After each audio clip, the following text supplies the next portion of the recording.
அக்கா நம்ம ஃபார்மை பார்த்துக்குறாங்க. அவங்க கால் பண்ணி இந்த மாதிரி ஊரில் திருவிழா வாங்கன்னு சொல்லியிருந்தாங்க. முன்னாடியே போன வருஷம் பார்க்க முடியலன்னு நாங்கள் சொல்லியிருந்தோம். அதனால இந்த வருஷம் மறக்காமல் கால் பண்ணிட்டாங்க. போனதுமே சின்ன ஊரில் திருவிழா பார்க்குறதுலாம் ரொம்ப ஹாப்பியாக இருந்துச்சு. அவங்க கூழ் ஊற்றிருந்தாங்க. அதனால் கொஞ்சம் சாப்பிட்டுட்டு கூழ் குடிச்சிட்டு இந்த கருவாட்டு குழம்பு கீரையெல்லாம் வச்சு கூழ் குடிச்சிட்டு அப்படியே ஃபார்முக்கு போயிட்டு பார்த்தோம்.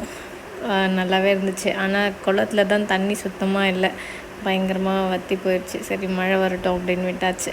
நமக்கு தேவையானதெல்லாம் இந்த செம்பருத்தி, அப்புறம் தூதுவளை, கொய்யாப்பழம் கொஞ்சம், மருதாணி இதெல்லாம் கொஞ்சமாக பறிச்சுட்டு கிளம்பிட்டு திரும்ப ஈவினிங் ஊருக்குள்ளே கோவில் திருவிழாவில் விசேஷமாக இருந்துச்சு.